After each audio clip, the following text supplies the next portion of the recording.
Estamos de volta com o segundo bloco do Alerj Entrevista, hoje com o deputado Max Lemos. Deputado, no bloco anterior nós falamos da CPI do gás, mas o senhor também é relator da CPI que trata da questão da energia elétrica no Estado, né, deputado? São muitas irregularidades e a população também tem sofrido muito no que diz respeito à distribuição e geração de energia no Estado, né, deputado? É verdade. Primeiro as pessoas se perguntam por que você está tão envolvido, relator num, ser presidente na outra. É por ser presidente da Comissão de Minas e Energia, minha obrigação é estar próximo à questão da energia, seja ela nas CPIs ou em demais comissões que tem muita paridade. Então, por isso a proximidade. É verdade, essa CPI que é presidida pela deputada Zeidan, ela tem o objetivo de apurar a prestação de serviço na distribuição de energia. Aqui no Rio de Janeiro, é feita por 3 empresas. A Energisa, que distribui tão somente em Friburgo e Sumidouro, que não faz parte dessa CPI, porque os serviços estão a contento, segundo as pesquisas que nós temos aí. E a CPI atinge a Enel e a Light, que é um desastre na prestação de serviço. É como eu falei aqui no bloco anterior, nossa obrigação é atender o interesse da população.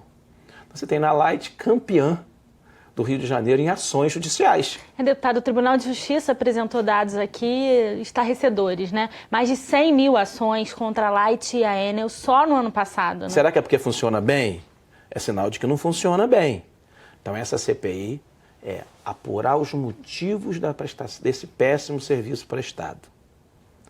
Segundo, é apurar o porquê que, além do péssimo serviço, o cidadão comum ainda tem que assinar os tais termos, o tal TOI, que praticamente ele confessa uma coisa que ele necessariamente não está errado 100%. Que isso agride o cidadão comum. A gente vai voltar nesse tema, deputado. Eu queria que o senhor falasse um pouquinho em relação ainda, né, a esses problemas, esses números, né, da Tribunal de Justiça sobre a prestação dos serviços. Deputado, nas últimas chuvas, por exemplo, no mês de abril, populações inteiras ficaram sem luz até por uma semana, deputado. Exatamente, você imagina. Antigamente já não era concebível você ter 30 horas, 40 horas, 40 e tantas horas sem energia elétrica.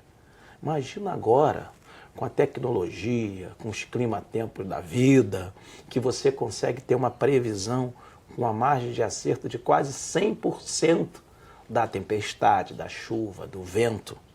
Já é uma obrigação você estar preparado. Agora, então, mais do que nunca. Então, não é admissível que você tenha um temporal hoje e você fique 3 dias para poder restabelecer a energia elétrica. São hospitais, estraga tudo dentro da geladeira do cidadão comum, da cidadã comum. Você tem escolas que não funcionam, você tem setor de tecnologia que não funciona. O prejuízo de 24 horas sem energia é algo assim absurdo. É vida humana, inclusive. Então, tanto uma companhia como outra, tanto a Light como a Enel, tem que estar preparada. Tem que estar com tudo instrumentalizado, equipamento, gente, turma, tem que estar pronto. O que a população tem questionado é se tem, né, equipes disponíveis para atender a tantos chamados ao mesmo tempo. O que tem mostrado é que não tem, né, deputado? Olha, outro dia a Light apresentou um relatório, ela tem uma equipe para 3.300 residências. Uma equipe. Você imagina? Uma equipe para cuidar de 3.300 residências, que hora você vai chegar na número 3.000?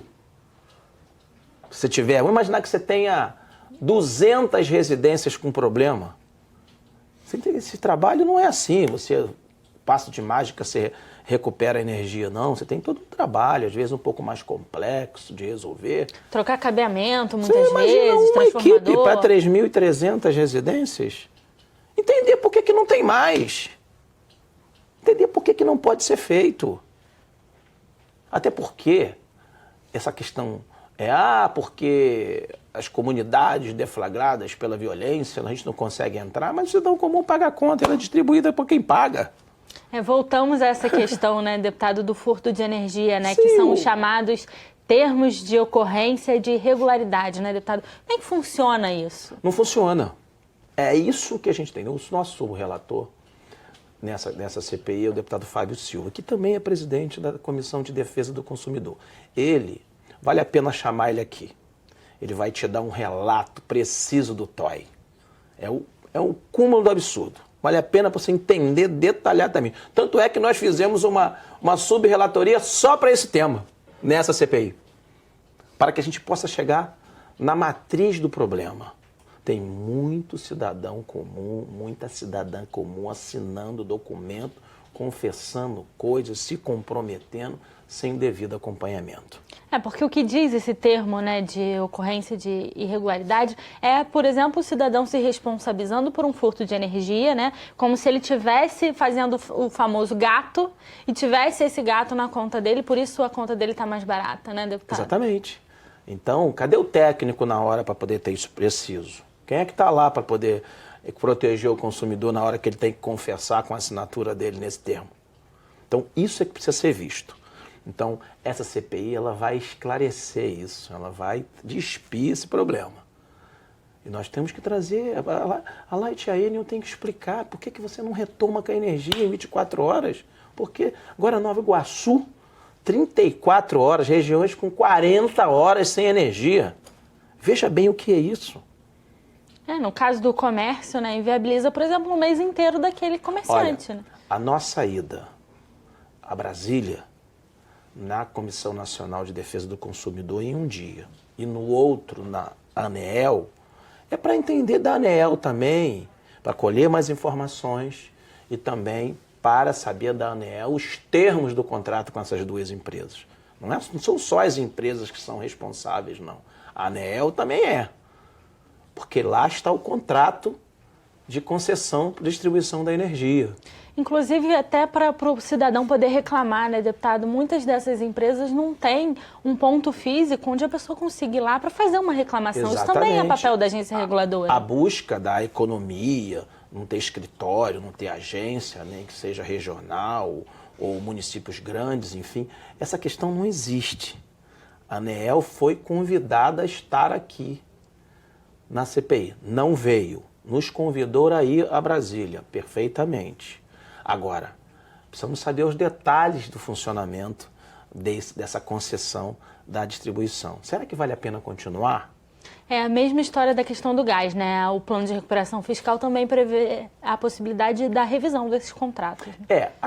A distribuição de energia ela é de competência federal, né? Controle é competência federal.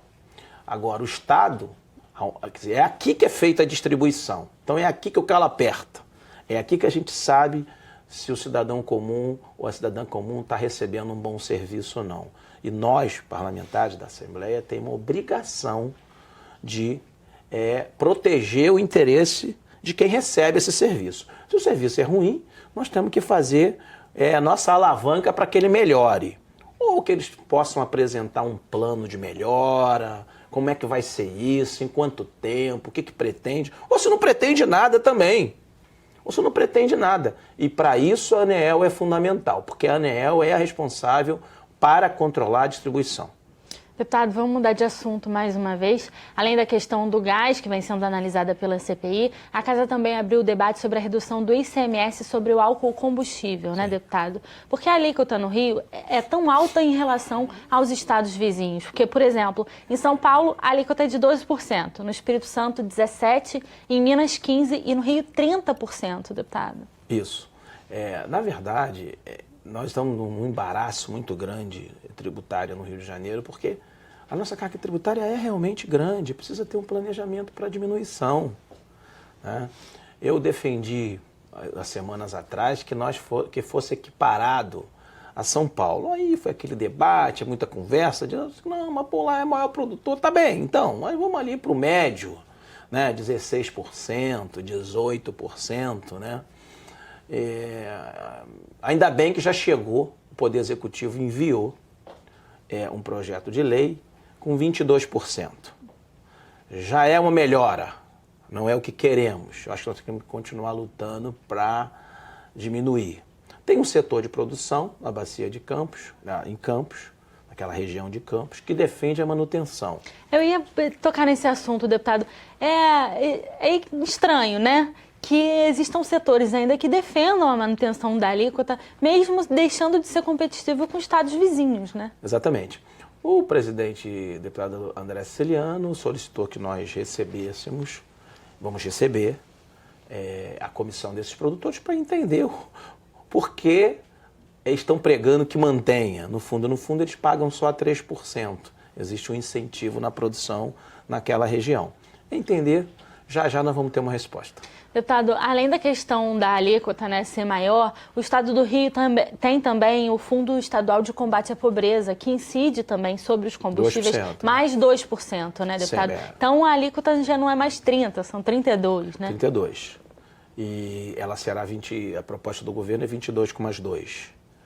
E a tendência é que caia de 20 para 22, quer dizer, 20 mais 2. Aí essa discussão que nós estamos fazendo.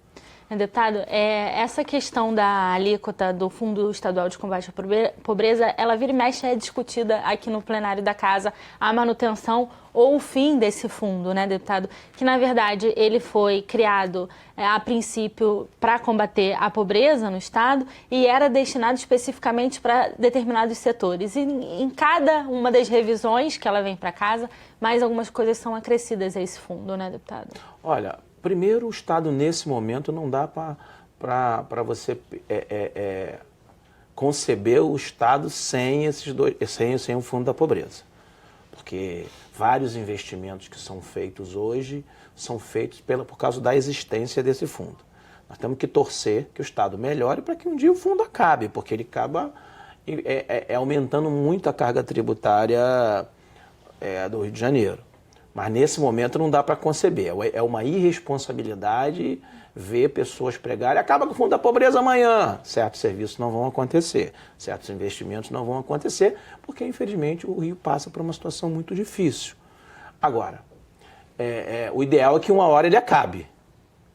E tem o outro aspecto, que é esse colocado por você. Você tinha, por exemplo, 10% desse fundo era para aplicação na habitação, já caiu para 5%. Então nós precisamos parar de mexer, porque ele tem uma condição específica. Ele foi criado para uma questão. Com crise ou sem crise, você tem que investir nas regiões mais pobres, nas pessoas que mais precisam.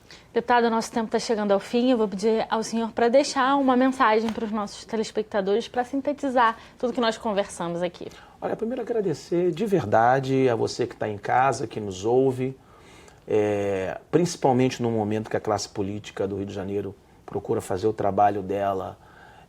A gente sabe que existe todo um acervo de dificuldades do dia a dia, mas o importante é que nós estamos aqui para fazer o papel e te representar. Então nós estamos à disposição, o nosso gabinete 104 aqui na Assembleia Legislativa, as nossas comissões, para que você possa trazer a sua demanda, porque aqui é a casa do povo. A nossa responsabilidade é te representar, fomos eleitos para isso. Eu quero agradecer a TV Alerj mais uma vez pelo carinho, pela atenção e pela oportunidade que é dada do cidadão comum, do dia a dia, poder assistir o trabalho que nós fazemos aqui. Deputado, mais uma vez, muito obrigada pela sua participação na Alerj Entrevista. O Alerj Entrevista de hoje fica por aqui. Se você quiser rever esse programa, é só acessar o nosso site, o www.alerj.rj.gov.br. TV Alerj, o canal do povo. Até a próxima.